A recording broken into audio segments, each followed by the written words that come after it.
Aujourd'hui, CST le 40e anniversaire de la duchesse de Cambridge, une étape importante dans la vie du royal. Kate devrait célébrer avec son mari le prince William et ses enfants, le prince George, 8 ans, la princesse Charlotte, 6 ans, et le prince Louis, 3 ans.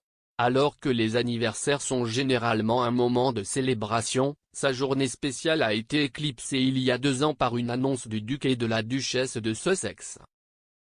Les relations de William et Harry sont tendues depuis plusieurs années, et cette situation s'est aggravée lorsque les Sussex ont annoncé en janvier 2020 qu'ils prévoyaient de quitter leurs fonctions royales. L'annonce a envoyé des ondes de choc dans le monde entier et a peut-être également eu un impact par inadvertance sur l'anniversaire de Kate le lendemain, a déclaré un auteur royal. Phil Dampier a déclaré au Sun à l'époque, en dehors de tout le reste, l'annonce de Harry et Meghan a éclipsé le 38e anniversaire de Kate. CST juste un autre exemple à quel point les soi-disant Fab Four se sont éloignés les uns des autres et je doute que Harry et Meghan soient présents à des célébrations pour Kate. CST un jour triste pour la monarchie que ses 2 frères et leurs épouses, qui avaient le potentiel d'être une force si positive, soient maintenant dans cette position. La relation entre Kate et Meghan a fait l'objet de nombreux débats ces dernières années. En novembre 2018, le Télégraphe a rapporté que Meghan avait fait pleurer Kate devant une robe de demoiselle d'honneur adaptée à la princesse Charlotte. Le palais de Kensington n'a pas commenté l'histoire lors de sa publication. Meghan a dit plus tard à Oprah Winfrey en mars 2021 que le rapport était faux, et en fait c'était elle, pas Kate, qui avait fini en larmes après l'essayage de la robe. La duchesse de Sussex a ajouté que Kate le possédait et s'était excusée auprès d'elle avec une note manuscrite et des fleurs.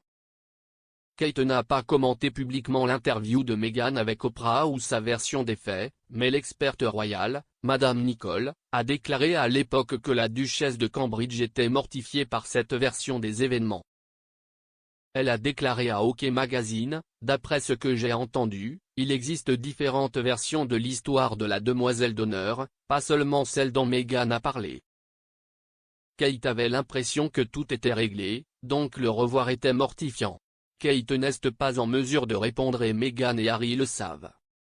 Madame Nicole a ajouté que Kate n'avait jamais voulu que des informations faisant état d'une rupture avec Meghan soient publiées dans la presse. Elle a ajouté, Kate est si discrète et respecte sa vie personnelle. Vous n'entendez jamais parler de sa brouille avec qui que ce soit parce qu'elle fait très attention à la façon dont elle traite les autres. Kate et William se sentent tous les 2 extrêmement accueillants envers Meghan et Harry. Bien que l'on ne sache pas exactement comment sont les relations de Kate et Meghan à ce stade, des rapports doux suggèrent que les duchesses pourraient planifier un projet Netflix commun. Une source a déclaré à Us Weekly à l'époque, Meghan et Kate s'entendent vraiment très bien et ont été en contact plus souvent. Meghan lui a parlé de collaborer sur un projet pour Netflix, un documentaire qui mettra en lumière le travail caritatif de Kate et l'énorme impact qu'elle a eu avec sa philanthropie. Kate est très flattée et tout est très positif entre eux.